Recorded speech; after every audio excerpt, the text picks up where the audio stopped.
இந்த நாள்லையும் நாம் ஒரு டாபிக்கை குறித்து தான் பார்த்து கொண்டு வருகிறோம். இட் இஸ் அபவுட் ரெஸ்டோரேஷன் சீரீஸை குறித்து பார்த்தோம்.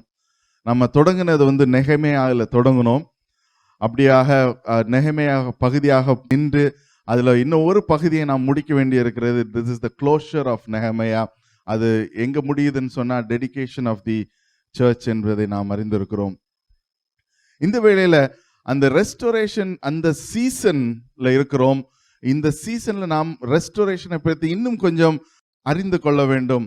நாம் லாஸ்ட் 2-3 செஷன்ஸாக பார்க்கிறது, ஆண்டவர் நமக்குள்ளாக எந்த விதமான காரியங்களை செய்து கொண்டு வருகிறார் என்பதை குறித்து நாம் அறிந்து கொண்டு வருகிறோம். So even today, even as we look into what is that God wants to pour out into our hearts என்பதை நாம் பார்க்கும்போது, நாம் சக்கரியாவின் புத்தகத்தை இன்று சற்று தியானிக்க போகிறோம். சக்கரியாவின் புத்தகம் 1வது அதிகாரம் 1வது வசனம் முதல் 6வது வசனத்தை வரைக்கும் வாசிக்கலாம். சக்கரியா எழுதின புத்தகம் 1வது அதிகாரம் 1லிருந்து 6 வரைக்கும். தரியு அரசாண்ட 2ஆம் வருஷம் 8ஆம் மாதத்திலே இத்தோவின் மகனான பெராக்கியாவின் குமாரனாகிய சகரியாவுக்கு உண்டான கர்த்தருடைய வார்த்தை. கர்த்தர் உங்கள் பிதாக்களின் மேல் கடும் கோபமாயிருந்தார். ஆகையால் நீ அவர்களை நோக்கி, சேனைகளின் கர்த்தர் உரைக்கிறது என்னவென்றால், என்னிடத்தில் திரும்புங்கள் என்று சேனைகளின் கர்த்தர் சொல்லுகிறார். அப்பொழுது நான் உங்களிடத்துக்கு திரும்புவேன் என்று சேனைகளின் கர்த்தர் சொல்லுகிறார். உங்கள் பிதாக்களை போல் இராதேயுங்கள். முந்தின தீர்க்கதரிசிகள் அவர்களை நோக்கி, உங்கள் பொல்லாத வழிகளையும் உங்கள் பொல்லாத கிரியைகளையும் விட்டு திரும்புங்கள் என்று சேனைகளின் கர்த்தர் சொல்லுகிறார் என்று கூப்பிட்டார்கள். ஆனாலும் எனக்கு செவி கொடாமலும் என்னை கவனியாமலும் போனார்கள் என்று கர்த்தர் சொல்லுகிறார். உங்கள் பிதாக்கள் எங்கே? தீர்க்கதரிசிகள் என்றென்றைக்கும் உயிரோடு இருப்பார்களோ? இராமற் போனாலும் தீர்க்கதரிசிகளாகிய என் ஊழியக்காரருக்கு நான் கட்டளையிட்ட என் வார்த்தைகளும் என் தீர்மானங்களும் உங்கள் பிதாக்களிடத்தில் பலிக்கவில்லையோ? எங்கள் வழிகாட்டிகளின்படியேயும் எங்கள் கிரியைகளின்படியேயும் சேனைகளின் கர்த்தர் எங்களுக்கு செய்ய நிர்ணயித்தபடியே எங்களுக்கு செய்தார் என்று அவர்கள் திரும்பி வந்து சொன்னதில்லையோ என்று சொல் என்றார். இந்த வசனத்தில் நாம் படிக்கும்போது ஒரு காரியம் strikes very strongly is, return to me and I will return to you, or turn yourself from evil. அதை கேட்ட உடனே they repented and said, the Lord Almighty has done to us what our ways and practices deserve, just as he determined to do. இன்றைக்குள்ள தலைப்பு தான், the Lord remembers us and return to me, என்னிடத்தில் திரும்புங்கள் என்று சொல்லுகிற காரியம்தான். We might be thinking, எதிலிருந்து நாம் திரும்ப வேண்டும்? இந்த சக்கரியா புத்தகத்தை பார்க்கும்போது, சக்கரியா புத்தகத்தில் it also talks about a very important topic, which is Jesus Christ. இயேசு கிறிஸ்துவின் மேசியாவின் வருகையை குறித்து அந்த புத்தகம் சொல்லுகிற ஒரு காரியமாகவும் பார்க்கிறோம். அதைத்தான் நாம் வாசிக்க கேட்டோம். What is the purpose of Jesus was to help us to come back to him. அவரிடத்தில் நாம் திரும்பி வர வேண்டும். அதுதான் ஆண்டவர் எதிர்பார்க்கிற ஒரு காரியமாக இருக்கிறது. Return to me and I will return to you. அந்த நாட்கள்ல எருசலேமுக்கு வந்து விட்டார்கள். யாருன்னு சொன்னா, பாபிலோன்ல போய் இருந்தவங்க மறுபடியும் எருசலேம் வந்து விட்டார்கள்.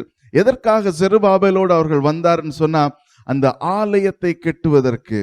ஆனா இந்த இடத்துல பார்க்கும்போது the temple was not yet completed என்று பார்க்கிறோம்.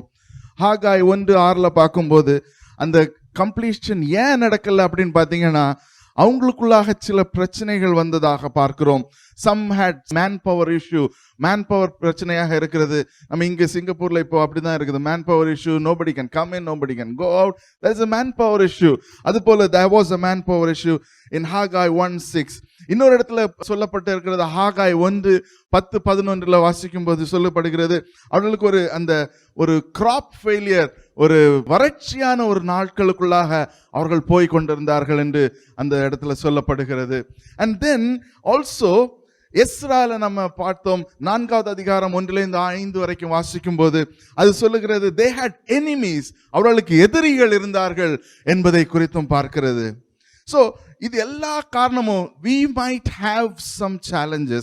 நம்முடைய வாழ்க்கையிலும் இதே போல நிறைய சேலஞ்சஸ் இருக்கும். நம்ம சொல்லிக் கொண்டிருக்கலாம், when God says to us, ஆண்டவர் நம்மோடு சொல்லுவார், return to me, and he said, ஆண்டவரே கொஞ்சம் வெயிட் பண்ணுங்க ஆண்டவரே, எனக்கு இந்த ப்ராப்ளம் எல்லாம் இருக்கு, அதெல்லாம் செட்டில் பண்ணிட்டு I will come and serve you. No, God is not interested to wait. God is asking you to do it now. Hallelujah. Now, when God says, return to me, he is not talking about another இன்னொரு 70 காலம் இல்ல. It seems that they had been there for 70 years. இருந்தாலும் they were not able to do what God wanted them to do. நெகேமியா புத்தகத்தில் நாம் வாசித்தோம், படித்தோம், நம்ம ஆராய்ச்சி செய்தோம் அதிகமாக. அவர்கள் எதற்காக? அந்த அலங்கத்தை கட்டுவதற்காக அங்கே இந்த இன்னொரு குரூப்பாக புறப்பட்டு வந்தார்கள். and they completed the wall என்பதை நாம் அறிந்தோம். Now brothers and sisters, that was only one part of what God wanted to do. நம்முடைய வாழ்க்கையிலும் யோசிச்சு பாருங்க, சிந்தித்து பாருங்க. இந்த வேளையில உங்களோடு கூட ஆண்டவர் பேசுகிற வேளையில ஏதாகிலும் உங்களுடைய வாழ்க்கையில பகுதியில நின்று கொண்டிருக்கிறதா என்று யோசிச்சு பாருங்க. Is there something that God started to do in you which is half baked, or ஒருவேளை half வேலை இருக்கிறதா? யோசிச்சு பாருங்க. ஒரு ரோடு போட்டு கொண்டு இருக்கிறோம்னு சொன்னா, ஒரு ரோடு போடும்போது இங்க சிங்கப்பூர்ல பாத்தீங்கன்னு சொன்னா, they will do a half road, ஒரு பாதி ரோடு போட்டுக்கிட்டே போவாங்க, அடுத்த சைடுல டிராபிக் போயிட்டே இருக்கும். and then once they complete this side, they will go to the other side. யோசிச்சு பாருங்க, ஒரு ரோடு அப்படியே தோண்டி விட்டுட்டு ஒரு சைடு மட்டும் போட்டா, how will it be? How will the vehicles go? ஒருவேளை நம்முடைய வாழ்க்கை இன்றைக்கு அப்படிப்பட்ட ஒரு சூழ்நிலையில போய் கொண்டிருக்கலாம். The book of Zechariah எதற்காக எழுதப்பட்டதுன்னு சொன்னா, to encourage them. இன்றைக்கு இந்த வார்த்தைகள் உங்களுக்கு வருகிறது. It is to encourage you to rise up and do what God has called you to do. Hallelujah. Hallelujah. அதுதான் ஆண்டவர் விரும்புகிறார். ஆண்டவர் அந்த இஸ்ரவேலர்களை பாபிலோன்ல இருந்து கொண்டு வந்து இங்க எருசலேமுக்கு கொண்டு வந்ததற்கு ஒரு நோக்கம் இருந்தது. அதே போலதான் நம்முடைய வாழ்க்கையிலும் இன்றைக்கு ஆண்டவர் செய்கிற காரியம் எதுவாக இருந்தாலும், ஒரு சின்ன காரியமாக இருக்கலாம். You might be just contributing a little bit of your time for the ministry இருக்கலாம். ஆனா அதை நாம் தெளிவாகவும் செவ்வனை செய்வதற்காகவும், அதை ஒரு கமிட்மெண்டோட செய்வதற்காகவும் God is calling us today. Return to me and I will return to you. What is that we need to return to him? எதுல இருந்து நாம் ரிட்டர்ன் பண்ண வேண்டும் சொன்னா, சக்கரியால one very distinct, ஒரு யூனிக்கான ஒரு காரியத்தை பார்க்கிறோம். Zakariya, God gives him 8 visions, 8 தரிசனங்களை சக்கரியாக்கு கொடுக்கிறார். அதன் மூலமாக அவர் அந்த மக்களோடு போய் பேசுகிறார். We will try to see how much we can go through. ஆனா ஒரு முக்கியமான காரியம், சக்கரியா அந்த prophecies மூலமாக அவர்களுக்கு, அந்த இஸ்ரவேலர்களுக்கு சொன்ன காரியம் என்னன்னு சொன்னா, a call to repentance. எல்லாருக்கும் தெரியும், we have been praying for repentance. God has been asking to pray for repentance. Repentance சொன்னா, it is not just our own. நமக்கு தெரிந்தவர்களுக்கு, சபையில வருகிறவர்களுக்கு, சபையில மெம்பராக இருக்கிறவர்களுக்கு, மற்றும் நமக்கு தெரிந்தவர்களுக்கு, சிங்கப்பூர்ல வாழ்கிற ஒருத்தருக்குமாக. Call is for everyone. And the same call is for us today, to call for repentance. அந்த வசனத்துல வாசிக்கும் போது பார்த்தோம், let us not do what the forefathers did. அந்த இஸ்ரவேலர்களுடைய forefathers என்று சொல்லுகிற முந்தின ஜெனரேஷன்ஸ் செய்ததை நீங்க செய்யாமல் இருங்க அப்படினு சொல்லுகிற ஒரு காரியத்தை பார்க்கிறோம். Now we need to understand this, brothers and sisters. Question to you is, ஒருவேளை நீங்க இன்றைக்கு you have been going through some sort of struggle. If you are going through some discouragement, or ஒருவேளை அந்த ஒரு டிஸ்கரேஜ்மென்ட்னால, ஒரு ஸ்ட்ரகிள்னால டிஸ்கரேஜ்மென்ட்க்குள்ளாக போய் கொண்டிருக்கலாம். இல்லனா because of a discouragement you are going through a struggle. Now while the book talks about various visions, I want you to focus on what is the central message. Central message is God loves you and me. அந்த வசனம் அப்படியாக சொல்கிறது, the meaning of the verse is God is very jealous about his people என்கிற அந்த டிரான்ஸ்லேஷன்ல சொல்லுகிறதை பார்க்கிறோம். God is jealous about our devotion, jealous about Israel. He does not want them to step into ruins. So the question is, இன்றைக்கு are we rejecting what God is offering us today? இன்றைக்கு ஒருவேளை ஆண்டவர் உங்களுக்கு if he is calling you back, நீங்க இருந்த இடத்துல திரும்பி வா என்று ஆண்டவர் கூப்பிடும்போது, is he calling you and are you ignoring the call? உங்களை அழைக்கிற இடத்துக்கு நீங்க வருவதற்கு I don't know what is stopping you, but I pray at the end of today, இன்றைக்கு இந்த வசனத்தை கேட்டு முடிக்கும்போது, I pray that you will understand the love of God. I'll quickly go through the few visions and we're going to pray about it. முதலாவதாக நாம் பார்க்கிறோம் அந்த விஷன்ஸ்ல there is something very unique that happened. The horseman, 1வது அதிகாரம் 7ல இருந்து 17 வரைக்கும், we're not going to read it, but just take a note of it and வீட்ல போய் வாசிக்கும்படியாக வேண்டிக் கொள்கிறேன். These are 8 visions that is being shown to Zechariah for a very specific message. முதல் vision என்னன்னு பாத்தீங்கன்னா, he sees a horseman. அது எதை குறிக்கிறது அப்படின்னு சொன்னா, to the end of it. I just want to read that. Therefore it is for you, 16வது வசனம், the Lord says, I will return Jerusalem with mercy, and there my house will be rebuilt, and my measuring line will stretch out over Jerusalem, declares the Lord.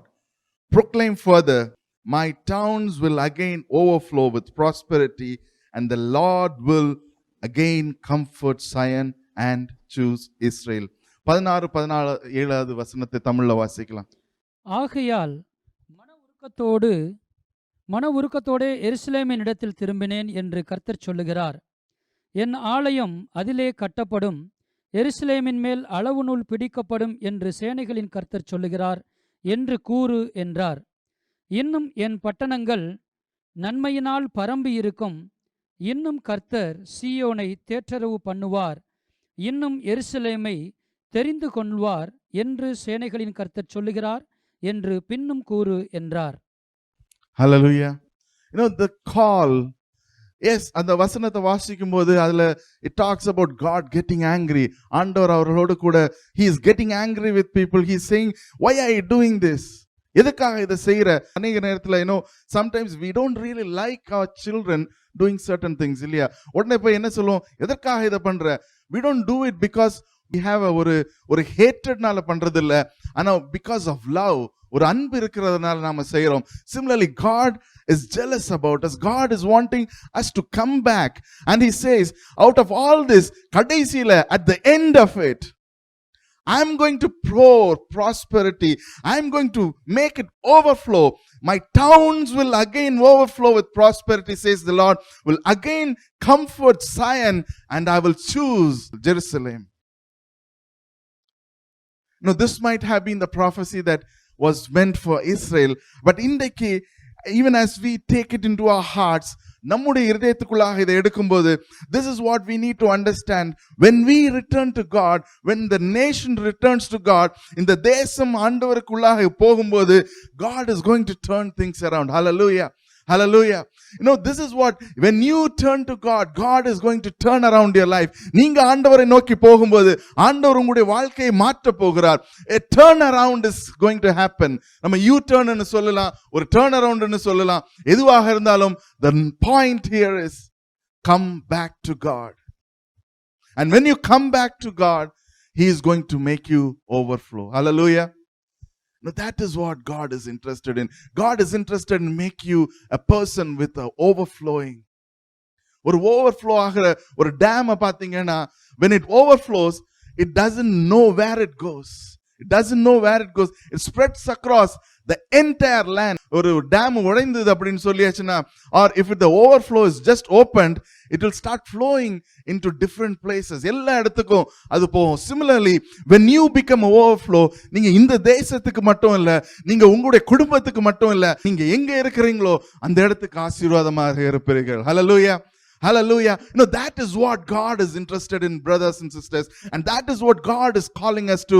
And today, in the Zechariah வாசிக்கும்போது, this is what God is wanting to do us, asking you to come back because he wants you to overflow.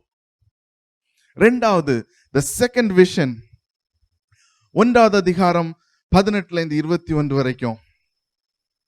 Now, when we read through that, at the end of it, God says, I will defeat the enemies of Israel. இஸ்ரேலுக்கு இருக்கிற யார் யார் அவர்களுக்கு எதிராக நிற்கிறார்களோ அவர்களை நான் முறியடிப்பேன் என்று சொல்லுகிறார். The vision is about 4 horns and 4 craftsmen. Now, I don't want to go into interpreting and the horsemen எதை குறிக்கிறது இதெல்லாம் குறித்து. There are different interpretations. But I just want you to focus on the message of restoration. ஏனென்றால் சக்கரியா அந்த நாட்களில் சொன்ன ஒரு காரியம், come back. God was speaking through Zechariah. அவருக்கு அந்த விஷன்ஸை கொடுத்து he wanted to go back. அவர்கள் இஸ்ரேலர்களுக்கு சொன்ன காரியம், come back, return to me, and this is what I am going to do. The angel told him, the horns are the 4 kingdoms that are opposing Israel. நமக்கு பழைய ஏற்பாட்டை படித்தவர்களுக்கு தெரியும், and many of you have been reading it and you know these names by heart.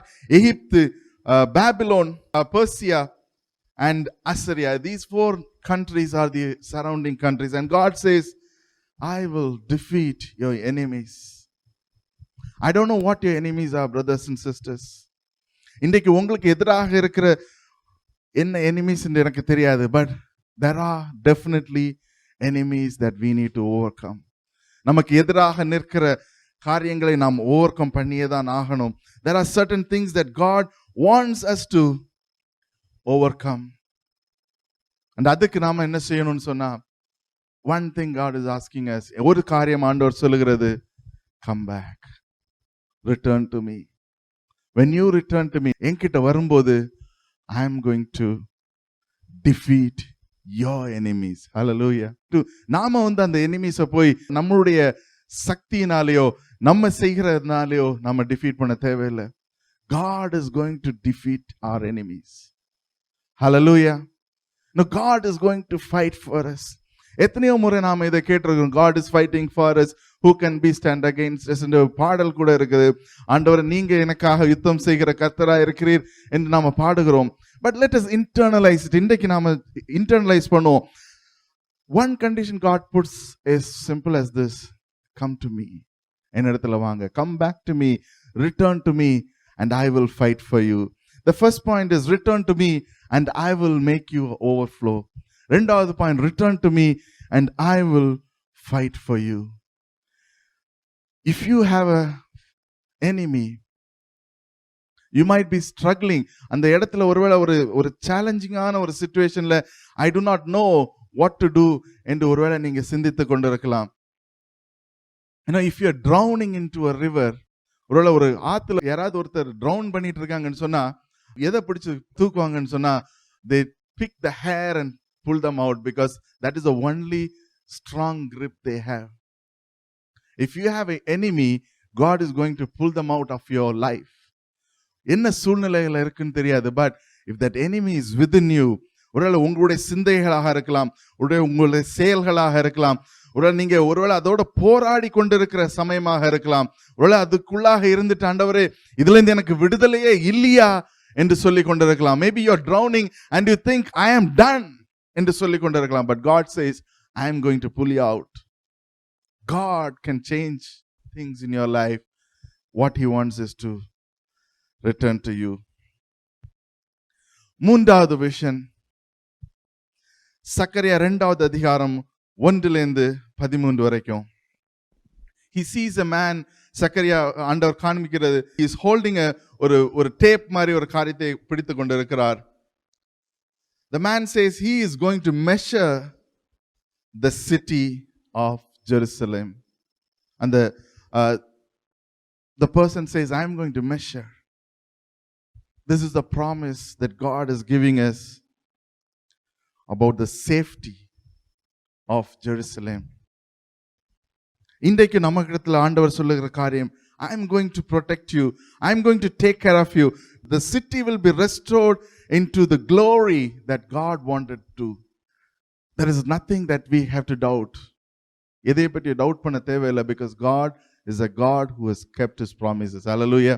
எத்தனை பேர் விசுவாசத்தோடு சொல்றீங்க, ஆண்டவரே என்னுடைய வாழ்க்கையில எனக்கு ப்ராமிஸ் நீங்க சொன்னீங்க, அதை செஞ்சீங்க ஆண்டவரே. And today I believe if there is a promise that you have given me, that will come to pass. Hallelujah. நீங்க சொன்ன காரியங்கள் நடக்கும். இதுதான் மூன்றாவது காரியம். சிந்தித்து பாருங்க. Zakariya is talking to somebody. ஏதோ ஒரு நாட்டுல இருந்து வந்தாங்க, பாபிலோனுக்கு போனாங்க. அங்க போயிட்டு கொஞ்ச நாள் நல்லா வாழ்ந்தாங்க. அதுக்கப்புறம் மறுபடியும் ஓகே லெட்ஸ் கோ பேக் என்று சொன்னாங்க. அந்த இடத்துல போய் ஜெருசலேம்ல வந்துட்டாங்க. தென் they are going through a difficult time. ஒரு சூழ்நிலை மாறிக்கொண்டிருக்கிற காலத்துக்குள்ளாக வந்திருக்கிறாங்க. and they have lost track of the vision they had in their life. அவங்களுடைய வாழ்க்கையில இருந்த விஷனை மறந்து விட்டாங்க. வேற அம்மாய் நான் எங்க இருக்கிறேன்னு சொல்லி they are thinking what is happening to me, எனக்கு என்ன நடக்கிறது என்று தெரியாத ஒரு சூழ்நிலையில இருக்கிறார்கள். and that is when Zechariah comes. ஆண்டவர் சக்கரியா மூலமாக பேசுகிற ஒரு காரியமும் அவர்களுக்கு ஒரு என்கரேஜ்மெண்டாக இருக்கிறது. இன்றைக்கு கேட்டுக்கொண்டிருக்கிற ஒருத்தருக்கும் these are things that God is going to do in your lives. God is going to make you overflow. God is going to make you defeat your enemies, and God is going to protect you and turn you back into the former glory. Hallelujah. நான்காவது காரியம், 3வது அதிகாரம் 1-10 வரைக்கும். அவர் பிரதான ஆசாரியனாகிய யோசுவாவை எனக்கு காண்பித்தார். அவன் கர்த்தருடைய தூதனுக்கு முன்பாக நின்றான். சாத்தான் அவனுக்கு விரோதம் செய்ய அவன் வலது பக்கத்திலே நின்றான். அப்பொழுது கர்த்தர் சாத்தானை நோக்கி, கர்த்தர் உன்னை கடிந்து கொள்வாராக. சாத்தானே, எருசலேமை தெரிந்து கொண்ட கர்த்தர் உன்னை கடிந்து கொள்வாராக. இவன் அக்கினியை நின்று தப்புவிக்கப்பட்ட கொல்லி அல்லவா என்றார். யோசுவாவோ எனில் அழுக்கு வஸ்திரம் தரித்தவனாய் தூதனுக்கு முன்பாக நின்றிருந்தான். அவர் தமக்கு முன்பாக நிற்கிறவர்களை நோக்கி, இவன் மேல் இருக்கிற அழுக்கு வஸ்திரங்களை களைந்து போடுங்கள் என்றார். பின்பு அவனை நோக்கி, பார், நான் உன் அக்கிரமத்தை உன்னிலிருந்து நீங்கச் செய்து உனக்கு சிறந்த வஸ்திரங்களை தரிப்பித்தேன் என்றார். அவன் சிரசின் மேல் சுத்தமான பாகையை வைப்பார்களாக என்றார். இது ஜாஷுவாங்கிற ஒரு நபரை குறித்து அந்த இடத்துல பார்க்கிறோம். So he is seeing this priest, Joshua priest என்று சொல்லப்பட்டிருக்கிறது. He is seeing this priest dressing up in a filthy cloth. ஒரு அழுக்கான வஸ்திரத்தை அணிந்திருக்கிறதை பார்க்கிறோம். And then this whole vision, இந்த முழுமையான விஷன் எதை குறிக்கிறதுன்னு சொன்னா, இயேசு கிறிஸ்துவை குறித்து, the coming of the Messiah, இயேசு கிறிஸ்துவின் வருகையை குறித்து அந்த இடத்துல சொல்லப்பட்டிருக்கிறது என்று it has been interpreted. And that is what we believe. God came so that he can take away the unwanted things of our life. And he didn't just come because he thought this is the time to come. It was in an appointed time. And sometimes நம்முடைய வாழ்க்கையில we think that this is not the time. When Zechariah said this prophecy, it was not the time for Messiah. அந்த இருக்கிற மக்களுக்கு they couldn't really comprehend. அவங்களுக்கு எதுக்காக இது சொல்லுகிறார் என்று சொல்லி அவளுக்கு ஒரே there could have been a lot of doubt இருந்திருக்கலாம். But that is the reality. The purpose why Jesus came is again to restore us back into relationship with God. No, we are talking about restoration. ஒரு காரியமாக ஒரு விஷனாக சக்கரியாக்கு கொடுத்த ஒரு காரியமும் it is about bringing us back into his presence. அவர்களை நம்மளை ஆண்டவருடைய பிரசன்னத்துக்குள்ளாக கொண்டு வருவதற்கு that is the whole purpose that God sent Jesus Christ into this world. 5வது விஷன், 4வது அதிகாரம் 1-14 வரைக்கும். And here we saw God is really making a point that he will make his people lay the foundation and finish the work. அது ஒரு golden lampstand and 2 olive trees குறித்து அவர் பார்க்கிற ஒரு காரியம். You can go and read it. Angel shows Zechariah a golden lampstand being fed oil with 2 olive trees என்பது அந்த இடத்துல சொல்லப்படுகிறது. The lampstand represents the temple and temple worshipping community. நம்மளை குறிக்கிறது. God was making it very clear that he is going to finish the work that we started. Hallelujah. Now whatever God has started in us, உங்களுக்குள்ளாக ஆண்டவர் தொடங்கிய ஒரு காரியம். I don't know what you have in your mind. ஆண்டவர் உங்களோடு கூட என்ன பேசியிருக்காரு என்று எனக்கு தெரியாது. But you know, even as you speak, you know what God has started in you.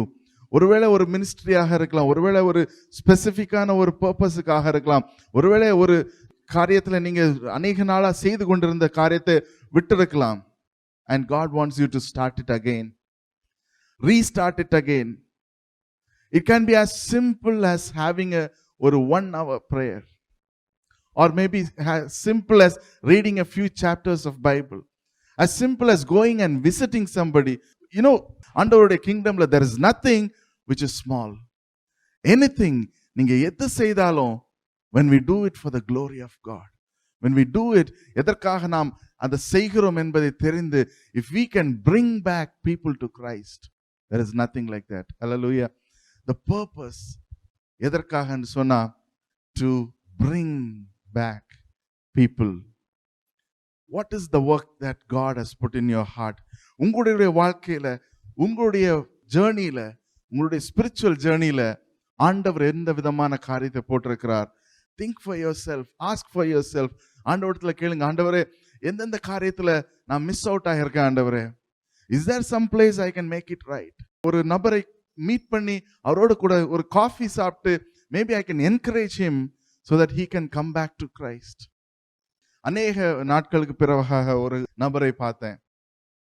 No, it was such an encouraging time even for me. ஏன்னு சொன்னா, no, we are meeting after probably around 4 to 5 months. 5 மாதத்துக்கு பிற்பாடாக meet பண்றோம். And he lost his job. அவர் resign பண்ணாரு job இந்த நேரத்துல. And then the company said, wait, we can't find a replacement. எங்களுக்கு ரீப்ளேஸ்மெண்ட் பண்ண முடியாது, அதனால இன்னும் கொஞ்ச நாள் நீ வெயிட் பண்ணு அப்படின்ட்டு அந்த கம்பெனில சொன்னாங்க. Then he waited and they said, ஒரு மாசத்துக்கு பிறகு இன்னும் maybe another 1 month we will let you go அப்படின்ட்டு சொல்லி, no, he's been working there for 4.5, 5 months. He said, one thing that happened is this. நான் என்னைக்கு ரிசைன் பண்றேன்னு சொன்னேனோ, when I put my papers and they called me back, அதுக்கு முன்பதாக my salary was 40% cut, and then they restored it back to 100%. Hallelujah. You know, God can restore things in your life. Hallelujah. God can change things in your life. He was so excited about what God is doing in his life. He was so excited because he said he is going back to his country. அவருடைய தேசத்துக்கு போகிறதுக்கு அவர் ready ஆயிட்டார். But God had a different plan. I don't know about you, but God has his own plan and he will make it and finish it and bring to completion. Hallelujah. ஆண்டவர் உங்களை கொண்டு என்ன சித்தம் வைத்திருக்கிறாரோ, even if you run away like Jonah, he will bring you back. Ask me and I will tell you my story. Even if you want to run away, he will bring you back. நீங்க எங்க போனாலும் அவர் கூட்டி கொண்டு வந்து அவர் எங்க நிலை நிறுத்தணுமோ அங்க நிலை நிறுத்துவார். Hallelujah. Now that is what our God is. And அதுதான் ஆண்டவர் செய்யக்கூடிய அந்த வல்லமை உள்ள ஆண்டவரை தான் நாம் ஆராதித்துக் கொண்டிருக்கிறோம். அப்படியாக செய்து முடிக்க வல்லவரை தான் நாம் ஆராதித்துக் கொண்டிருக்கிறோம். Ask yourself, எதெல்லாம் நீங்க பகுதியில விட்டுருக்கீங்க? Maybe you started writing a letter to somebody. ஒரு ஸ்பெசிஃபிக்கா ஒரு லெட்டர் எழுதி கொண்டு இருப்பீங்க. Maybe you stopped it saying that, no, this is not the thing that I want to do. ஏதாகிலும் நீங்க சிந்தித்து பாதியில விட்டுருந்தீங்கன்னா, God is asking you to go into completion. Hallelujah. ஏதாவது ஒரு காரியம் தொடங்கி இருக்கீங்கன்னு சொன்னா, don't think about அது முடியுமா முடியாதா, செஞ்சு முடிக்கும்போது அதுக்கு ரிசல்ட் இருக்குமா, don't think about it. Just complete it and see what God can do in your life. முடித்து பாருங்க, ஆண்டவர் செய்கிற காரியங்கள் உங்களுக்கு வெளிப்படும். Hallelujah. That is what God is calling us into. ஆண்டவர் நம்ம எதற்காக அழைக்கிறார்னு சொன்னா, it is to restore us, not only restore us, it is also to bring to completion. என்னென்ன காரியங்கள் நீங்க பகுதியில விட்டுருக்கிறீங்களோ, let us bring and finish the work. இயேசு கிறிஸ்துவானவர் இந்த உலகத்துல வந்து he didn't leave halfway through. He said, I have finished the work on the cross. இன்றைக்கு நாம அதற்காக அழைக்கப்படுகிறோம். We are called to finish the work that we have been asked to do. ஆறாவது vision, Zechariah saw a large scroll. 5வது அதிகாரம் 1-14 வரைக்கும் இந்த vision சொல்லப்பட்டு இருக்கிறது. And it talks about the judgment for those who have disobeyed his law. ஆண்டவருடைய வாக்குத்தத்தங்களுக்கு கீழ்ப்படியாமல் நம்ம என்ன செய்ய வேண்டுமோ அதை செய்யாதவர்களுக்கு he is going to bring judgment at some point in time. And the seventh vision is also similar thing about judgment. The first thing is about judgment on those who disobey, and the second thing is a judgment on those who are wicked. ரெண்டாவது யார் யாரு தீய வழிகளில் போய் கொண்டிருக்கிறாங்களோ அவங்களுக்குள்ள judgement. 5வது அதிகாரம் 5-11. And then the final vision, which is the vision 8th vision, he sees 4 chariots, 4 horses, 4 குதிரைகள், 4 கலர்ஸ்ல பார்க்கிறார். And then this vision is God's wrath. ஆண்டவருடைய அந்த ஜட்ஜ்மெண்ட்டுக்காக the final judgment comes into them, and then it is over. Revelations 6வது அதிகாரம் 1-8 வாசிக்கும்போது we can come across this imagery of horse again. But what we need to do is, there are 2 things that Zechariah is putting forth. Zechariah 2 காரியத்தை இந்த இடத்துல very specifically வைக்கிறார். Out of all the things, one, you have to return to God. ஆண்டவரிடத்துல திரும்புங்க, and at the end of it there is going to be a judgment.